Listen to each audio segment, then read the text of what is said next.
Hey, I'm out in the sunshine today. I'm not walking in the pure darkness.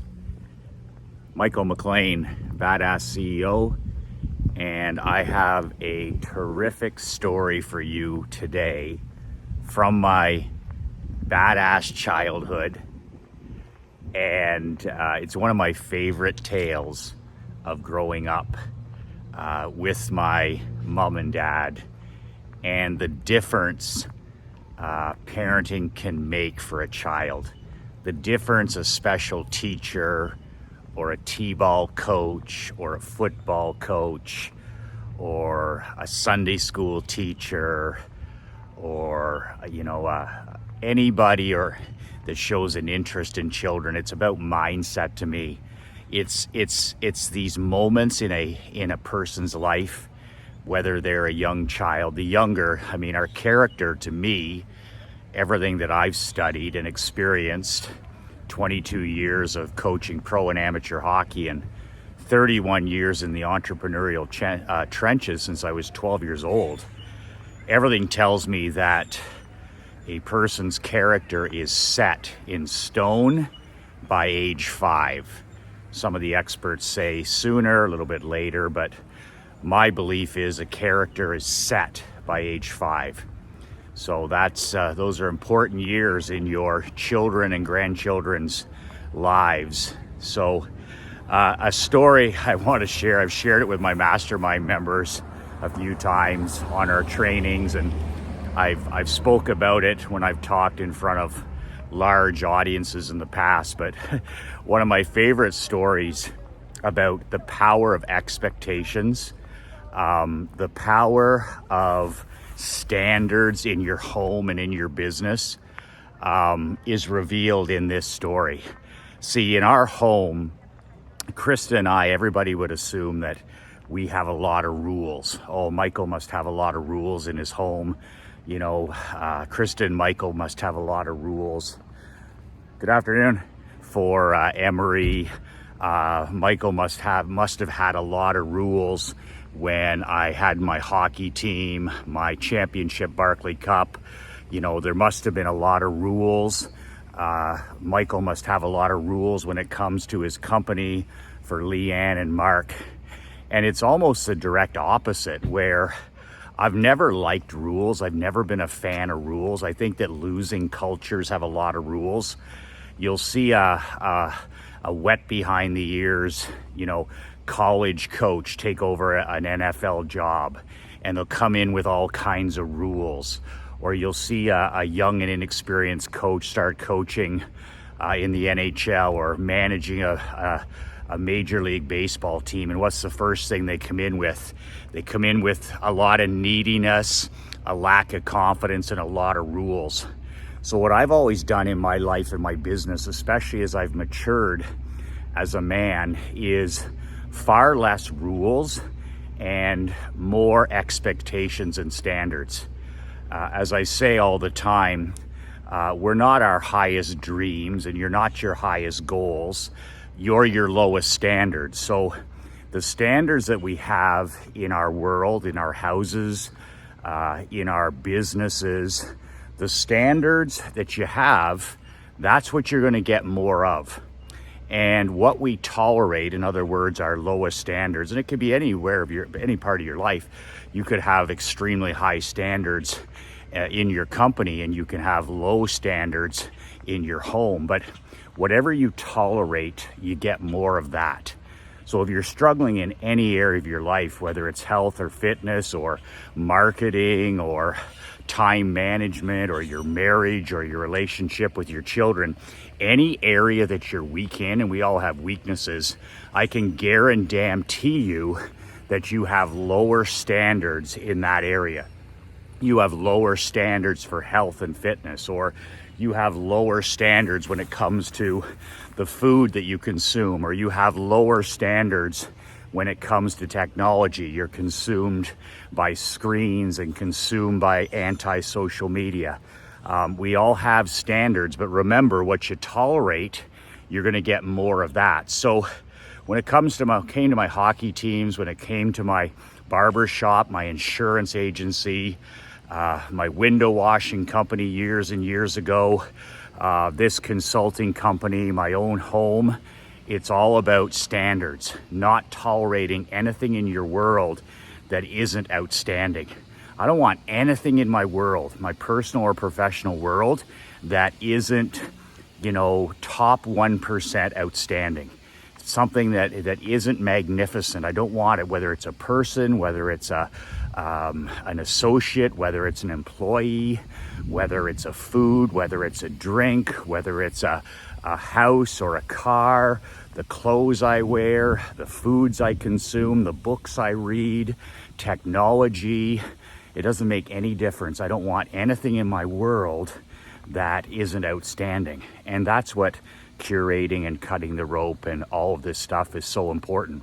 When things slip into your world that are ordinary, average, or mediocre, then you've got to curate and swift sword those things out of your world, simply because nothing in your life and nothing in your business that isn't magnificent shouldn't be allowed. It has to go. It has to go. So I'm a huge, huge proponent of expectations, high expectations. We expect to win. We expect to be successful. We expect to sell this many books. We expect to have this many newsletter subscribers. We expect to have a successful mastermind. I expect to have a marriage that's on fire. I expect to have a connected and respected relationship with my child. I expect to be in the best physical shape of my life. I expect, and on and on. And the story I'll just tell you before I let you go here is the power of expectation and standards in your world, even for, whether it's your employees or your teenagers or your adult children or your grandchildren. One day, my brother and I'm going to say I was 10 years old, and my brother was 5 years old. My brother David was 5 years old. He's 5 years younger than me. And one day we got up the courage, finally we got up the courage to ask our dad for a trophy case. We shared a bedroom, so we wanted to have a trophy case in our bedroom. And my brother and I, we were gonna put our trophies and our ribbons and our awards. We played almost every sport when we were kids. And I'll never forget, we got the courage up to ask my dad about this, because my dad was always working. Like, he was setting the example when we were children.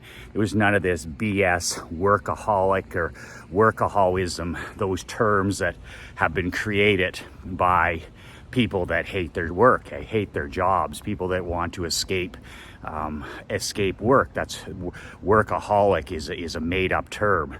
Workaholism is a made-up term. It's made up by the mental health industry by people that hate their life, that hate their job, that hate their work.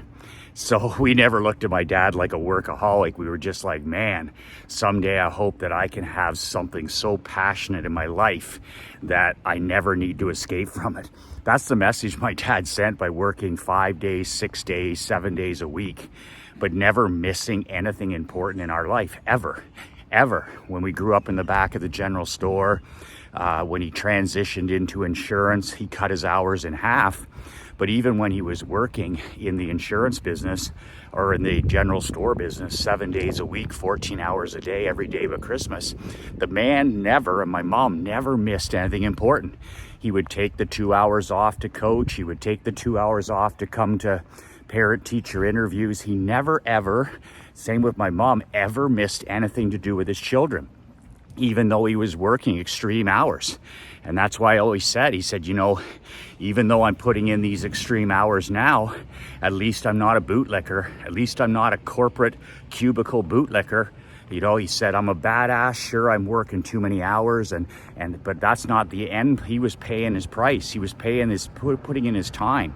So for him, it was like, you know what, even though I'm working hundreds of hours, I'm still a free man. I want to take 2 hours off, I can take 2 hours off. I want to shut the doors and not work today, I can shut the doors and not work today. He didn't answer to anybody. He didn't work for the man, and therefore he wasn't a corporate cubicle bootlicker. He was always working for himself, and he had a long-term focus. He said, there's going to come a day where I don't work 14 hours. There's going to come a day when I get into a business where I make money while asleep. There's going to come a time where I've got cash flow. And sure there was. Down the road, a few years later, he got into the insurance business, the greatest continuity business in the world. And then my dad went from working 14-hour days to working 8 and 9-hour days. So it just shows you that hard work is the reward. Doesn't have to be a life of 14-hour days, but even then my dad said, I'm not a bootlicker. I'm not somebody who punches a clock. I write my own check, and I'm a badass. Even though I'm not free to do everything I want, I'm on the path to freedom and personal sovereignty. So we said to my dad, he comes home from work one day and he sees us, we approach in numbers, right? My brother and I, 2-on-1. And we say to my dad, we're like, Dad, can you get us a trophy case? And my dad's like, a trophy case? What do you guys need a trophy case for? He goes, I don't see any trophies around here. And we were like, well, we need a trophy case because we're gonna win everything that we do. We're gonna be in all these teams and all this athletics, and we need somewhere to put all of our first place trophies and championships and ribbons and stuff. And he laughed. He's like, well, I'll think about it. So to make a short story long, he hires this carpenter. He literally hires this carpenter. He doesn't go and buy the trophy case at some furniture store. He has his friend build this trophy case. So the carpenter comes over and we watch him all day because we're at home that day after school, I think it was. And here's this carpenter, and he mistakenly builds this absolute monstrosity. It's the biggest cabinet anyone's ever seen. It's still in my parents' home to this day. And here it is. Picture this cabinet that's at least 10 feet tall. It's from the bottom of the floor to the top of the ceiling in our bedroom today, in our old kid's bedroom. And it's top heavy. And the whole front is glass. Visualize all glass, 10 feet tall. And it's made of oak. They didn't use pine or anything like that. Oak, the heaviest wood. And this guy puts it together. He's like a bull in a china shop. And my dad comes home at 6 p.m., same time every night. And here's this badass trophy case sitting in the driveway. And I mean, it is heavy. It is a beast. And my dad pulls in and he's like, what the hell is this? And here's my brother and I, we're standing beside it. We're so excited. Here's this monstrosity, and it is top heavy. I mean, it's going to fall on somebody and kill them. But nonetheless, my dad looks at it and he goes, well, go get your mom. We're going to have to put this up in your bedroom. So our bedroom's on the second level at our house. So it takes the four of us. I'm not kidding. And my dad, his nickname is Frank the Tank. He's got arms that are twice as big as mine, and he's 89 years old. Like right now, his arms, Frank the Tank, right? So my dad takes an end of this thing, and then my mom and my brother, who's 5 and I'm 10, are on the other end.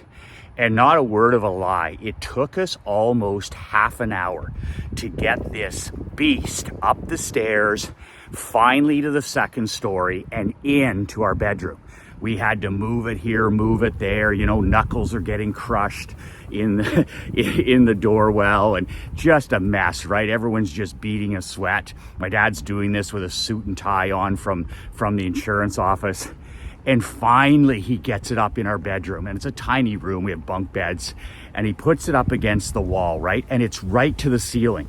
It's like 9-10 feet tall, big glass front, and it's just like, it's almost like coming towards us. If you pull the glass doors open too fast, the whole thing could collapse on you. But nonetheless, my dad's like, okay, we got it in here.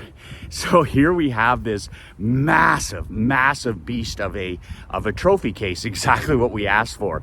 And my brother and I are like standing there, we're short and we're staring up at this thing. And my dad wipes his brow, my mom goes a head down, and he goes and he walks out our bedroom door. And then he walks through, and then he pauses, he steps back in, and he looks at both of us, both my brother and myself, dead set in the eyes, and he stops and he says, "Now fill the fucking thing." And then he pauses and he walks out the door. That's it. That's it. He stopped, stepped back in our bedroom, looked us dead square in the eyes and said, "Now fill the fucking thing." And the greatest part of that whole story is that my brother is a gifted athlete. I mean gifted. I am a ham and egger. In the hockey business, I'm what you call a ham and egger player. I was like on the 4th line. There is only 4 lines. I'm a grinder, finish your checks, not a lot of skill, more substance and style. But I couldn't score, all I could do was work. So I'm a grinder, a ham and egger. But my little brother David, is a gifted athlete. He's my dad. In other words, my dad, everything he touches in sport came easy to him. Just one of those rare birds. So, my dad plays a little bit of golf, but he's, in his younger years, best golfer always out there, right? Nice, easy stroke. Every ball was down the middle. Got great hands around the greens, great short game, hardly ever played. Same thing in hockey. He was the first inductee into the Perth Blue Wings Hall of Fame, which was the team that I owned. The first ever in 90, the organization's been around for a century. Who gets inducted is one of the first 3 guys, my dad. And we used to grab these old newspaper articles. We didn't know, right? My dad, he never mentioned playing, right? Never mentioned, I used to play a bit of hockey when we were playing. I'm like, Dad, I'm pretty certain you were the greatest player in history of that franchise. You never know what people believe. You can't go on what people say. Like humility, absolute humility. And finally, my brother and I, in the recent internet years, we've dug up, front pages and sports pages of the Perth Courier. And here's my every game, Frank McLean scores 5 points. Frank McLean scores 5 goals in Blue Wings championship game, like on and on. So we piece it all together and we're like, no wonder he's in the Hall of Fame for the Blue Wings. I mean, and I talked to guys who are still alive at that age. There's only a few guys left from that team. I mean, my dad's 89, right? So we're talking about them playing in the 1950s. And I win 1 Barclay Cup, right? I win 1 Barclay Cup in 2019. My dad's elated, my mom's elated. And then I realized that back in the day, my dad won 6 straight championships in junior. 6 straight. Never even mentioned it. He's like, "Oh man, good job, Michael. The community hasn't seen that in 25 years. You deserved it, you earned it." And then I find out, I'm reading the newspaper and I find out that, that's just something that he did every single year. So humility and just gifted, right? Gifted athletically. So my brother has those gifts and always has, in football, in hockey, amazing tennis player. And, you play ping pong with my brother, you lose. And he can throw a football. So my brother was the quarterback in public school, in elementary school, and then he goes to high school. So he's out of middle school. He's in grade 9, and most grade 9 quarterbacks are going to sit on the bench, or they're going to play junior ball, right? They're going to play with other grade 9s and 10s. It's just the way it is, especially if you're quarterbacking. Well, not my brother. He, in grade 9, his first year of high school, he is the starting quarterback of the senior football team. So from grade 9 all the way, he played 5 years. 5 years as the starting quarterback on the senior team, even though he was only 14 years old, 15 years old, 16 years old. And so he had 5 years there, and then he went and played a little bit of university ball. And after that, he focused on getting his law degree, but gifted athletically. I mean, we're at a cookout or a family reunion, and you play catch with my brother. You go out and throw the ball around. It's just whack right in your hands, right? Like I can catch a ball and it's just like whack. He throws like bullets, like friggin' darts. So he gets that from my dad, and I don't have any of that ability. So interesting that my brother did fill that cabinet. You know, my dad said, you know, fill that fucking thing. Well, guess what? My brother and I did fill the thing. My brother filled that thing with championship trophies, MVPs, you know, top athlete in high school every year, hockey championships, tennis medals. I mean, it was insane. And I got my fair share in there of playing on a lot of tremendous teams, a lot of tennis awards for myself, a lot of coaching awards. You know, when I started coaching at age 18, some coaching awards in there. When I was no longer playing, I was coaching. So, you know, my dad, it was just an off the cuff quote, you know, fill that fucking thing. And it changed the direction of our life. It was like, okay, you got it. We'll fill that thing.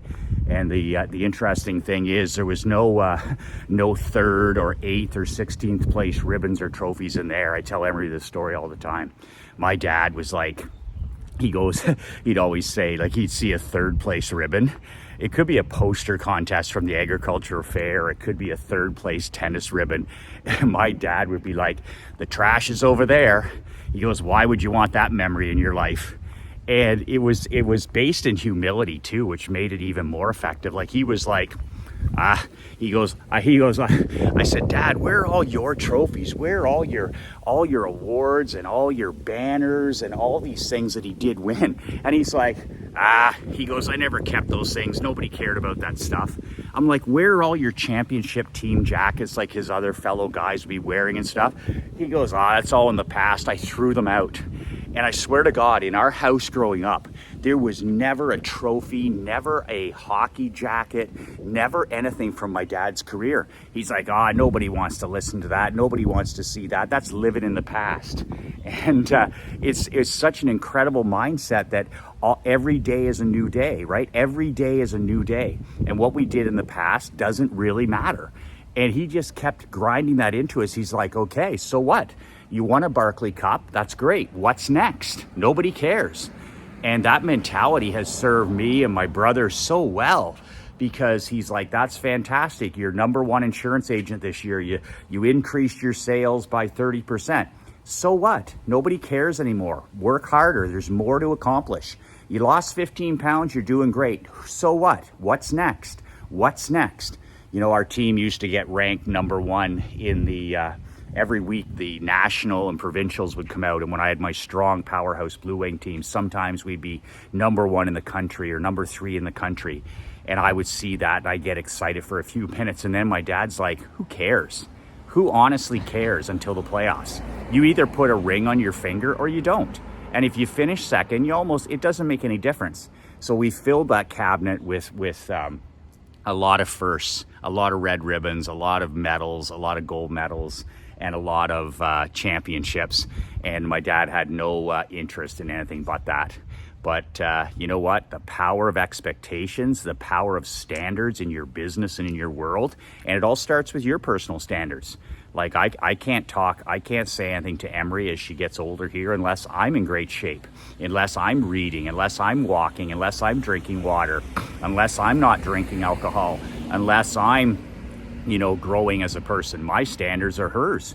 And, if there's anything in my life that's less than excellent, well, guess what? That's a low standard that I'm going to get more of. If I tolerate negative people in my life, I'm going to get more of that. If I tolerate a toxic relationship, I'm going to get more of that. If I tolerate, drinking and alcohol abuse or gambling abuse in my world, I'm going to get more of that. If I tolerate, people on their cell phones, iPhone junkies, I'm going to get more of that. So I have to make sure every day that I'm looking around for anything that's less than excellent in my world and swift sorting it out, getting rid of that.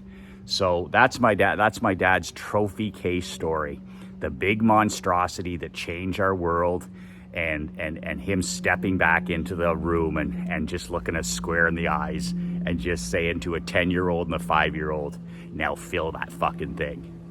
If you need some help filling that fucking thing, raising your standards, tolerating less. If you're sick and tired of being sick and tired, If you're absolutely done with living a life of quiet desperation, sure, you're successful in this area, but you're struggling in others. I get it. I've been there. I've had the money. I've had the struggles in relationships. I've had all of it. I've had it. I've had the win, and then you're like, man, that doesn't feel that great. Just interesting. Like, if you're sick and tired of being sick and tired, the doors are open to my world building mastermind. What are you waiting for? Go to badassworldbuilders.com and apply right now. You can jump in and join the Brotherhood for another 12 months. The doors are open for a few days here. All you have to do is go to badassworldbuilders.com and apply. Your seat is ready. If I approve you, your seat is ready. And you can jump in. The doors are open for the next couple days. I've got room for a couple more elite men, elite fathers, husbands. It's a game changer. And just go to Badass World Builders and apply. If you haven't got a copy of my book, make sure you get a copy at nobullbook.com. And my newsletter subscription, my paper and ink newsletter, you can subscribe at badassletter.com. That's badassletter.com. That's it. Kick ass and take names. Kick ass and take names. And remember, 2 words that changed my life and 2 words that'll change your life. Be relentless.